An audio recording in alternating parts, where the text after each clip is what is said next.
pone grabado, así ya arrancamos con la clase. Ya está grabando. Bueno, hola para todos. Otra clase más en cuarentena. No sabemos ni cuántas vamos, pero bueno, le ponemos siempre la mejor buena voluntad a todo esto.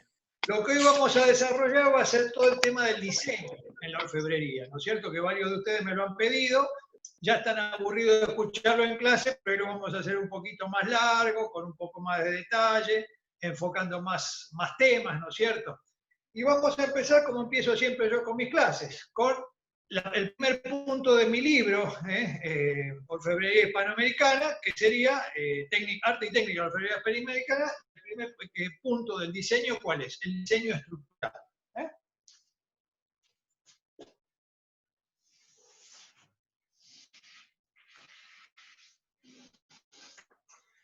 El diseño estructural. Perdón, Emilio, se entrecorta. Sí. ¿Cómo? Se entrecorta la llamada. O sea, se te congela y sigue.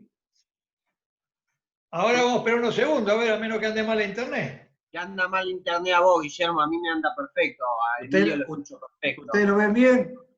Sí. Sigamos. A mí también, no se corta para nada. Bueno, entonces, continuemos. Seguí, Emilio, nomás.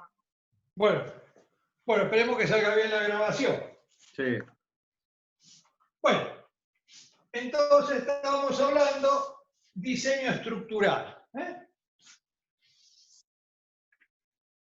El diseño estructural tiene que ver con todo lo atinente a la forma, a la estructura del objeto, ¿no es cierto? A todo aquello que hace a la función, básicamente, ¿no es cierto? Entonces, ¿cuáles son los conceptos básicos que tenemos que tener un diseño estructural? Bueno, el alto, el largo, el ancho,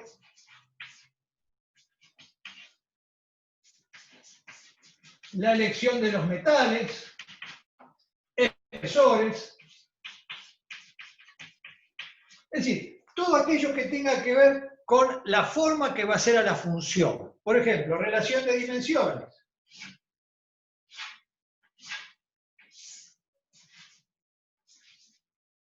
Por ejemplo, la relación de dimensiones del cuerpo de la jarra con su base.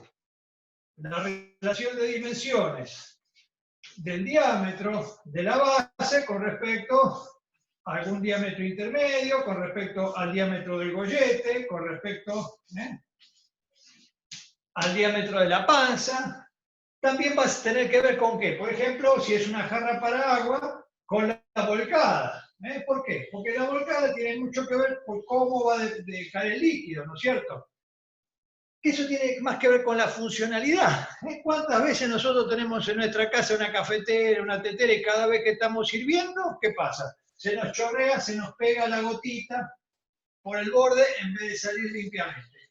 ¿Eso por qué se da? Porque es una mala cuestión de diseño. Simplemente han privilegiado la parte estética por sobre la parte funcional. Entonces muchas veces tenemos una cafetera, cada vez que servimos se nos chorrea por el pico.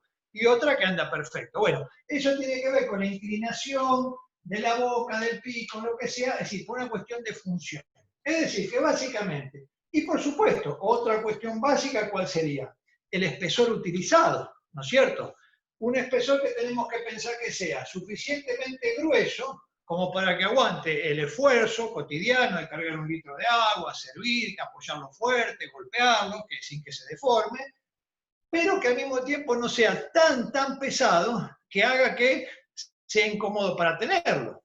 Yo siempre cuento la anécdota, ustedes ya deben estar aburridos de escucharla, ¿no es cierto? Cuando yo hablo de esos clientes que tengo que les gusta todo tremendamente pesado, ¿no es cierto? Porque quieren muchos kilos de pieza muchos kilos de plata en cada pieza para hacer ver que, bueno, que tienen muchos kilos de platería. Y yo muchas veces les explico, mire, yo voy a hacer la jarra o el plato en función de la necesidad, porque yo le hago una jarra que pese 5 kilos, puede quedar muy linda en la vitrina, pero cuando la agarramos, va a ser incómoda, ¿no es cierto? Entonces, todo lo que tenga que ver con la función y con la forma del objeto, tiene que ver con el diseño estructural, que es el primero que tenemos que plantear. Una vez que tenemos resuelto el diseño estructural, vamos a empezar a hablar del diseño ornamental, que no sería otra cosa que, como explico en mi libro, el ornamento, la decoración que va a llevar puesto este objeto. Así que vamos a borrar lo que no haga falta.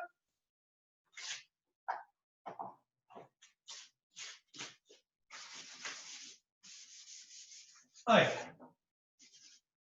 Bueno, nosotros tenemos el diseño de la jarrita y este es el definitivo, ese que nos gustó. Bueno, entonces el primer concepto que tenemos que tener en claro cuando hagamos un diseño ornamental es que no contradiga, que no vaya en contrario con el diseño estructural. ¿Qué quiere decir? Por ejemplo, si yo tengo un diseño de este tipo, todo con movimientos elípticos, de volutas, de formas, una cosa romántica, ¿no es cierto? Y yo quiero ponerle, por ejemplo, una decoración así. ¿Cómo quedaría? Un espanto, ¿no es cierto? ¿Por qué? Porque este tipo de decoración contradice la forma general del objeto. Ejemplo contrario que doy siempre para que se entienda. Yo acá estoy planteando una jarra de tipo romántica, clásica. Ahora, supongamos que vayamos a un tipo de jarra tipo Art Deco, ¿no es cierto? Totalmente geométrica.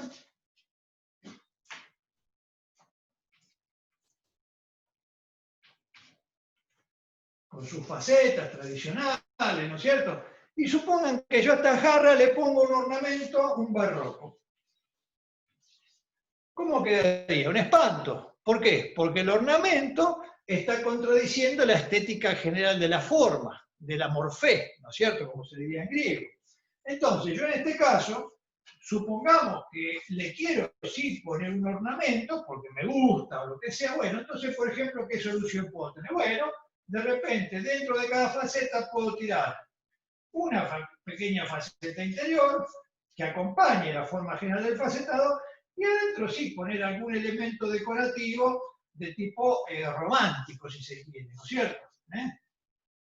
Es decir, que siempre vamos a buscar la manera, bueno, vuelvo al caso más importante, imagínense la jarra, vamos a razonar. Bueno, nosotros tenemos la jarra, entonces, yo por ejemplo puedo poner acá arriba, acá abajo, perdón, el culote, vieron que muchas veces se usa ese clásico motivo de gajos, ¿no es cierto?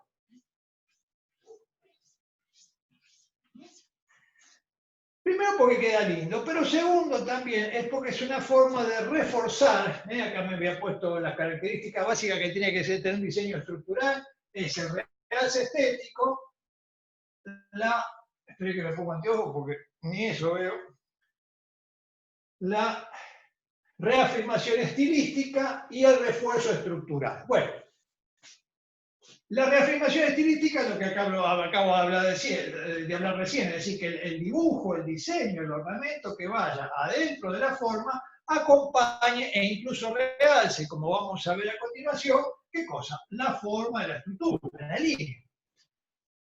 La reafirmación estilística ahora la vamos a hablar, y por último, el refuerzo estructural es lo que yo estoy hablando.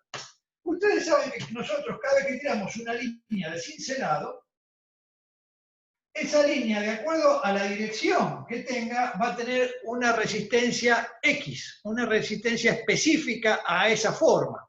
Yo siempre le doy el ejemplo del capot de un auto, ¿no es cierto?, de la tapa del motor. Vieron que las tapas de los motores son lisas, pero siempre tienen una ranurita, una rayita, un nervio, que así se llama precisamente, como de decoración. Bueno, no es solo de decoración, es de refuerzo. ¿Por qué? Si ustedes miran la tapa de un capó de adentro, van a ver que todo el contorno del capó, si este fuera el capó, ¿no es cierto?, todo el contorno va a tener del lado de adentro unas costillas. Y nada más. ¿Por qué? Porque en el medio o en algún lugar siempre va a tener algunos nervios que parecen de decoración, pero en realidad son nervaduras de estructura, que le dan la tensión a esa chapa. Si ustedes miden con un micrómetro el espesor de un capó de un auto, no mide más allá de 8 décimas. Es decir, la chapa que usamos para hacer una cafetera es 1 milímetro, a veces mide menos de eso. Pero ¿qué pasa? Como es chapa que está reforzada estructuralmente por nervaduras, le da la tensión ¿para qué cosa? Para que el metal no se tuerza. Eso, por supuesto, más la costilla exterior, pero esto le da una resistencia muy importante. Entonces, por eso la palabra nervadura significa eso, nervios, ¿no es cierto? Le dan los nervios que van a reforzar la estructura de resistencia de ese material. Entonces, ¿Qué pasaría si yo, que yo alguna vez lo hice por diseño, y ahí me di cuenta de mi error, en vez de hacer, siguiendo la forma de la estructura, la contradigo? Entonces, un culote que alguna vez lo hice, y me equivoqué, en vez de hacer estos nervios a favor de la forma, había hecho un modelo que quedaba muy lindo. Era así, eran todas nervaduras contrarias, ¿no es cierto? Como anillos concéntricos, los modelé bien, quedó divina la forma, ¿no es cierto? Eran muy curiosas, qué sé yo, parecían lo que han visto alguna vez, esos cristales de Murano de Venecia. Bueno, el problema es que esta forma me debilitaba mucho la estructura que ejercía esa jarra. Entonces, cuando vos apoyabas esta jarra 2 o 3 veces con fuerza cargada líquida, se iba achatando. ¿Por qué? Porque los nervios trabajaban a favor de ese achatamiento. Mientras que en esta forma, por el contrario, refuerza la contención de un líquido o del peso, ¿no es cierto? Entonces, fíjense qué importante, cuando hablo de refuerzo estructural en el cincelado, tiene que ver con esto. Es decir, que el diseño vaya a favor de la función, de la funcionalidad del sujeto. Y por último, el tercer punto, la reafirmación estilística. Por ejemplo, miren acá arriba.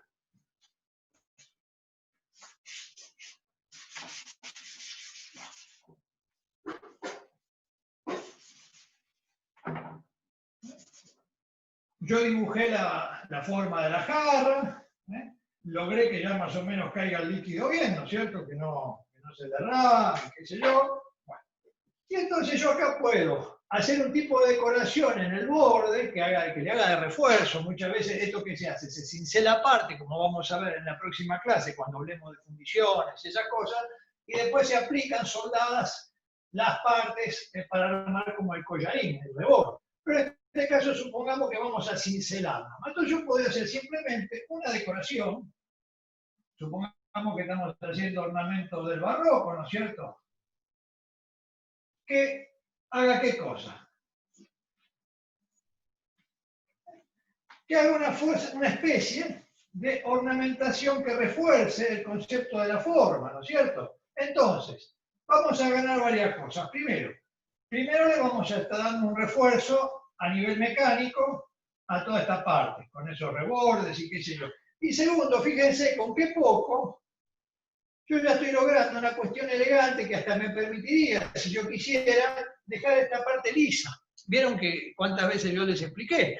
En la platería de mesa lo que se busca mucho es el brillo de la plata, ¿no es cierto? La cosa de la luz, la alegría. Entonces, si yo, como en la jarra del Renacimiento, que eran todas súper cinceladas, qué sé yo, bueno, en ese caso casi hasta es más fácil a veces, porque vos precisamente rulo para acá, rulo para allá, ojito para arriba, hojita para abajo, y en 10 minutos llenaste todo. A veces es mucho más difícil lograr algo bueno con poco que con mucho. Entonces, fíjense, una solución simple como esta, cómo me está reforzando la estructura, la forma del objeto, al mismo tiempo que la embellece. Imagínense, yo acá, por ejemplo, en este caso, yo puedo tirar así.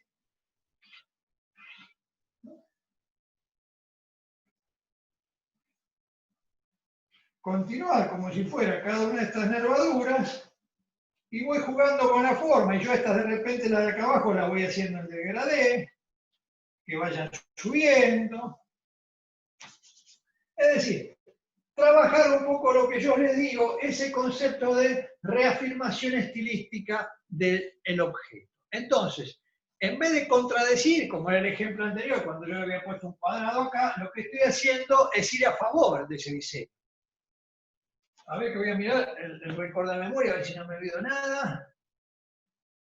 No, hasta acá estamos bien. Ah, bueno, por supuesto, el asa, que lo dejé al final a propósito. Bueno, con el asa también pasa algo muy importante. El asa es lo que sostiene todo el peso del cuerpo, ¿no es cierto? Del cuerpo del objeto. Entonces, ¿yo cómo lo voy a trabajar? Primero, estos 3 elementos, realce estético, reafirmación estilística y refuerzo estructural, los tengo que respetar, así como los respeté en toda la construcción. Acá va lo mismo. Bueno, acá mire, vamos a hablar, me había olvidado. Supongamos, ¿se acuerdan que, bueno, no se acuerdan, yo se lo voy a explicar ahora, pero se los enseñé en clase, cuando se habla de los griegos, ¿de qué hablaban? Unidad en la variedad y variedad en la unidad. Es decir, lograr que el todo hable de cada parte, como independiente y como conjunto. Entonces, ejemplo, supongamos que yo había hecho este elemento así ornamental, los gajos, bueno, estos mismos gajos los puedo hacer acá. Y ya estoy logrando una cuestión de simetría por espejo, de unidad de la variedad, que me une inmediatamente la base con el cuerpo. Ya visualmente ustedes ya saben que todo esto es uno. ¿Por qué? Por este pequeño detalle. Porque yo planteé el mismo gajo, el mismo ornamento acá, que el mismo ornamento que tenemos abajo. Entonces, volviendo al tema de el asa, bueno, entonces si yo estuve trabajando formas elegantes, formas tipo marroca, de volutas, de hoja, bueno, voy a tener que seguir con esto. Entonces, bueno, acá puedo poner una linda voluta. Acá en el medio, ¿qué voy a poner siempre? Obligatorio. Lo que ya más avanzado conmigo, ¿qué es? El famoso botón, ¿no es cierto? Ese botón, ¿para qué nos sirve? Precisamente para que el asa no se nos resbale, no tengamos que estar apretando fuerte la manija por el peso de la jarra en sí con el líquido. Entonces, con un buen botón, que es el mismo botón que se usa, por ejemplo, cuando hacemos los cálices, entonces en la parte del medio del gollete se pone un botón, o en la custodia, el ejemplo que yo lo doy siempre, para que el sacerdote alce la custodia para la adoración de los fieles, ¿no es cierto? Entonces, si yo hiciera una columna lisa, capaz que al sacerdote se le pianta la custodia. En cambio, ya con el botón lo agarro. Entonces, nosotros siempre vamos a pensar que el diseño estructural, luego embellecerlo, pero tiene que estar, porque es precisamente la función de todo objeto, siempre que es la funcionalidad del elemento, más allá del valor estético que uno lo pueda poner. Entonces, por ejemplo, yo acá arriba, ¿qué puedo hacer? Bueno, le podemos agregar alguna hojita, ¿y esta hojita para qué me va a servir? Como ya les enseñé a los más avanzados, para luego apoyar el dedo acá, ¿no es cierto?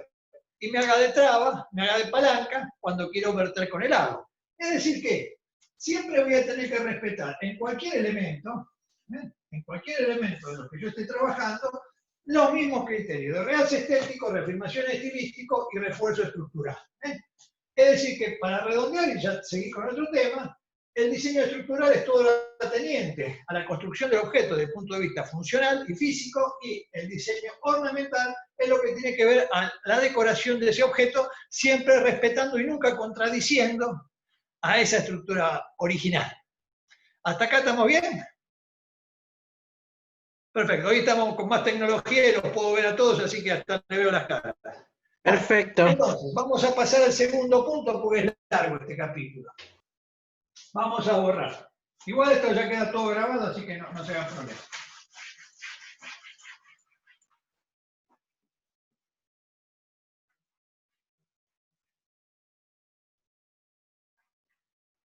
Muy bien. Funcionalidad y belleza. Bueno, lo voy a anotar para no olvidarme. Necesidad primaria. Primaria. Secundaria. Y final. Digamos, en el origen de la humanidad hubo una necesidad primaria del ser humano. ¿Cuál fue? Proveerse de utensilios, de objetos que lo ayuden a moverse en su vida cotidiana, ¿no es cierto? Tenían que cazar a un animal, entonces, bueno, agarraban una piedra, la cascaban para afilarla, con esa rascaban el cuero. Con el comienzo de la metalurgia, ¿no?, de los primeros trabajos con minerales, comenzaron a agenciarse de qué cosa, de objetos. Entonces, esa necesidad primaria tenía que ver exclusivamente con ¿qué? Con la función. Función. Por eso este capítulo es función y belleza. Muy bien. Entonces, la función tiene que ver con ¿qué? Con la necesidad primaria de proveerse de objetos útiles. ¿Qué pasa? Con el comienzo del pensamiento crítico, con el comienzo del raciocinio en el ser humano, empiezan a buscar ¿qué cosas? Elementos simbólicos, ¿no es cierto?, para adorar a la fuerza de la naturaleza. Y esos primeros símbolos, ¿qué eran? No eran otra cosa que los primeros atisbos de ornamentos que crea el ser humano, ¿no es cierto? Entonces, se pueden ver esos elementos así, que los vemos en las pinturas rupestres, cruces verticales, las primeras formas elípticas, motivos de trenzas, las palmetas, ¿no es cierto? Es decir, elementos muy básicos, pero que iban queriendo significar qué cosa, la fuerza de la naturaleza, el mar, el río, la lluvia, en fin, todas las cosas a las que el ser humano primitivo adoraba. Con el paso de los milenios, todos estos elementos se fueron complejizando, transformándose en los primeros símbolos, tanto religiosos como sagrados. Entonces, y con eso comienza ¿qué? La estilización de la forma. De esta forma básica, ¿qué va surgiendo? Bueno, va surgiendo, ¿qué cosa? La primera voluta. Y esta voluta después, ¿qué pasa? Se entrelaza con su contraparte, ¿no es cierto? La sinusoide. Los primeros símbolos también tuvieron que ver, por supuesto, con lo religioso, ¿no? Entonces, ¿cuáles fueron los primeros símbolos religiosos de las grandes religiones que tuvimos en la antigüedad? Bueno, tuvimos desde el ojo, ¿no es cierto?, de Osiris, tuvimos en la India la esvástica, que se le llamaba el soplo de Brahma, que el soplo de Brahma era que soplaba. Cuando soplaba hacia la derecha era para construir y cuando soplaba a la izquierda era para destruir. No era otra cosa que el continuo movimiento de los monzones que anegan la tierra y que la fertilizan para la nueva cosecha. Entonces a esto se le llamaba el soplo de Brahma, cuando soplaba hacia un lado o cuando soplaba hacia el otro. Lo tuvimos después con ¿qué? En la estrella de David judía, ¿no es cierto? El amor terrenal, que tiende hacia arriba, y el amor divino que tiende hacia abajo. Lo vimos también con ¿qué? Con la cruz cristiana, ¿no es cierto? No es otra cosa que el símbolo de la horizontal o de la materialidad atravesado por el símbolo de la espiritualidad, del espíritu. Entonces, todos los grandes, bueno, me había olvidado el más antiguo de todo que se conoce, ¿no? El Ankh, ¿no es cierto? La Anxata, que de este símbolo egipcio deviene ¿qué cosa? La cruz cristiana. ¿Por qué? Este es el sol que surge sobre el horizonte y proyecta su luz, su espiritualidad en la tierra. Fíjense qué parecido el Ankh a la cruz cristiana, es lo mismo. Así como, por ejemplo, la media luna, que se ve tanto en la Virgen María, es la misma imagen de Isis en su barca, que es la misma, es un triángulo sobre el cuarto de luna. Ahora fíjense, nosotros pasamos de elementos concretos, muy básicos, a formas complejizadas que se le otorga un carácter místico, o simbólico, o religioso. Y curiosamente, todos estos elementos fueron también utilizados desde el punto de vista compositivo para crear los primeros sistemas de composición que hubo en la humanidad. Esto lo voy a borrar un cachito para seguir adelante.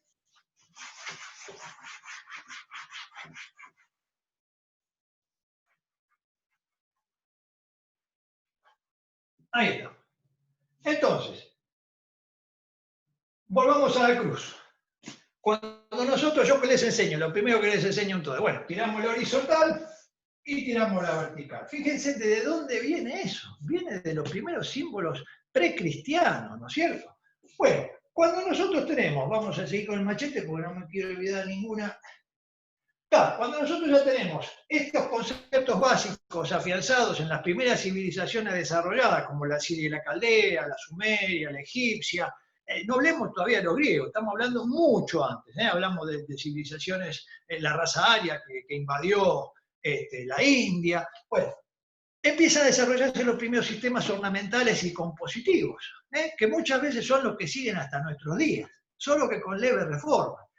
¿Qué pasa? Entonces al hombre se le ocurre naturalmente empezar a engalanar, empezar a embellecer sus propios objetos personales, esos objetos, esos utensilios de necesidad primaria, como le digo yo, con elementos ornamentales o decorativos que hacían referencia a esa cosa simbólica. Entonces, ¿por qué? Entonces los primeros ornamentos siempre fueron ¿para qué? Para la casta dominante, para la casta religiosa, porque eran símbolos, precisamente, eran símbolos, ¿no es cierto? Eran diseños simbólicos. Entonces, ¿qué pasa? Más adelante en el tiempo, eso comienza a utilizarse en todo elemento funcional a través de ¿qué cosa? De una ornamentación que fuera a la función. Ahí no estaba el problema que tenemos ahora, si la función, si el diseño, no. Todo era funcional. Un plato era para poner la comida y un vaso era para tomar agua. No había ningún objeto considerado, ay, voy a poner en mi choza o en mi rancho una vasija. No, todo era función, pero se la empieza a decorar, ¿no es cierto? Entonces ya empezamos a tener ese doble concepto. Fueron precisamente los griegos los primeros que llegan, como en tantas otras cosas, la maravilla de los griegos, llegan a sistematizar todo el pensamiento oriental, que más que pensamiento era una concepción sincrética, una concepción religiosa de la vida, se empieza a plantear desde un punto de vista racional. ¿Por qué? Porque los griegos lo que hacían era tomar el conocimiento que venía de Oriente y de Medio Oriente, incorporarlo y darle un concepto, un raciocinio occidental. Ellos, el gran mérito de los griegos, ¿qué fue? Tomaron todas las culturas y las reformularon desde su óptica racionalista. Ellos fueron los grandes racionalistas, por eso se habla que Hipócrates es el padre de la medicina, que no me acuerdo cuál era el padre de la educación, bueno, Sócrates ni hablar. Cada uno de los grandes griegos fue elaborando, estructurando mentalmente y racionalmente, dándole ¿qué cosa? Un carácter, ¿no es cierto? Bueno, ese carácter que los griegos dieron se llega a su máximo punto de expresión cuando los griegos acuñan la palabra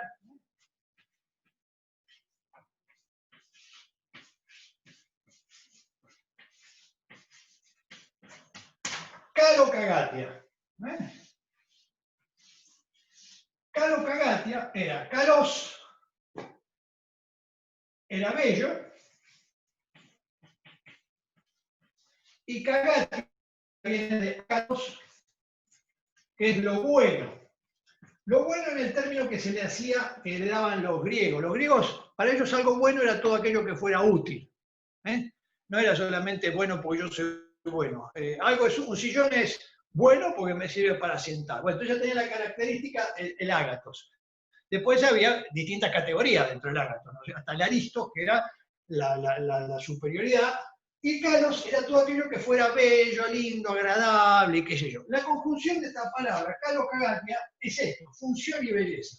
Para los griegos llegan a la conclusión que todo objeto creado por el hombre debía ser también bello, porque debía servir a una necesidad primaria de función y a una necesidad secundaria de regocijo del alma, ¿no es cierto? Tenían que alimentar tanto el físico como el alma. Esa famosa, que también la acuñaban los griegos, el cuerpo sano, qué sé yo, bueno, la usaban también hasta para la artesanía.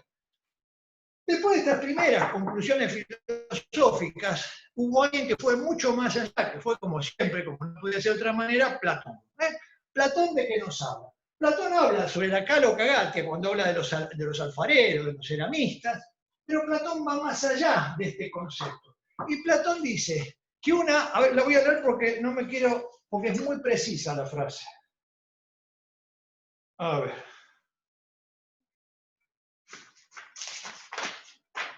Voy a buscar los otros anteojos porque...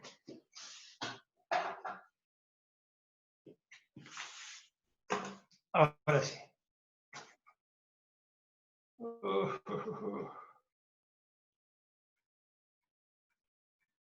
Acá está. Un objeto bueno debe ser bello, porque si no es bello, no puede ser bueno. La voy a leer de vuelta. Un objeto bueno debe ser bello, porque si no es bello, no puede ser bueno. Es decir, para Platón, fíjense la maravilla del concepto, el objeto no podía ser bueno si no era bello.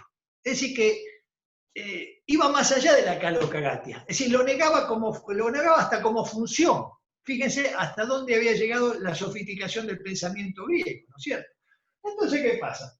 Fueron los griegos los grandes creadores, los grandes impulsores de este concepto dual de la funcionalidad de la belleza. Y acá es donde yo me quiero detener un segundito más, cuando estaba hablando acá, la necesidad primaria, secundaria y final.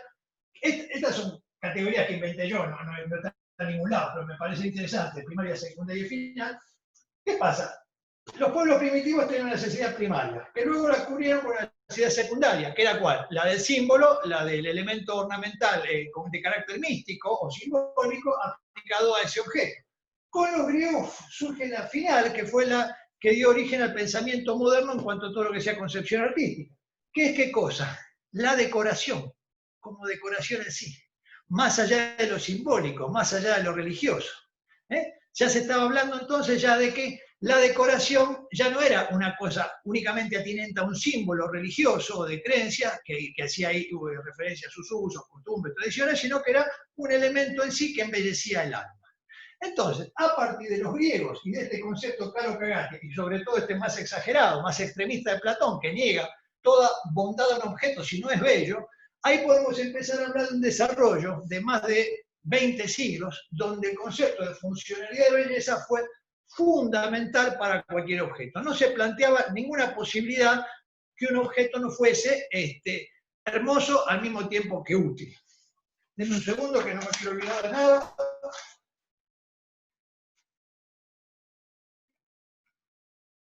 Perfecto. Y esto lo saqué de otro libro muy lindo que tengo. La quiero leer también. Este concepto, el de los griegos, sirvió tanto para embellecer los objetos de uso litúrgico como para revestir de dignidad la pompa de los reyes, embellecer el ajuar doméstico y engalanar la apariencia personal a través de las joyas. Es decir, que ellos ya estaban hablando, cubrían todo el espectro, estaban hablando de la cuestión formal de un ceremonial de protocolo, estaban hablando de la cuestión religiosa, que para ellos también, como a los romanos, estaba muy unida lo ceremonial con lo religioso. Embellecer el ajuar doméstico, la platería civil, ¿no es cierto? Lo que hoy conseguimos en la platería civil, los platos, la bandeja, los candelabros, y por último, engalanar la apariencia personal a través de las joyas. ¿Bien? Y acá yo saqué de un diccionario, joyas, viene del latín, de la palabra jocus, juego. Eran los divertimentos que tenían los señores y las damas de la sociedad para su propio cuerpo. Ellos jugaban, eran juegos, así como en el Renacimiento, después vamos a ver cuando hablemos de la clase de Historia Universal, los grandes maestros de orfebrería que hacían juguetes para los reyes, para que no se aburran, hacían los autómatas, esos castillitos en miniatura, porque eran considerados juguetes, era arquitectura en miniatura. Muy bien. Bueno, acá viene otra, esto, qué suerte que lo leí.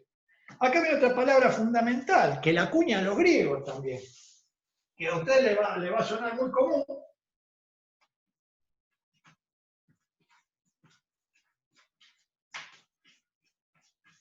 Está latinizada, artefacto. Artefacto, hecho con arte. Es decir, para los griegos, el tecnites, que era el artesano, porque para los griegos, tecnites se le denominaba tanto al físico que estudiaba la ciencia, como al artesano que tallaba una canoa, o como a un arquitecto bueno. Es decir, el técnico, una palabra. Bueno, el tecnite, ¿qué hacía? Artefactos, hechos con arte. Mire qué lejos que estamos de esta definición, que hoy día que es un artefacto, que es un lavarropa.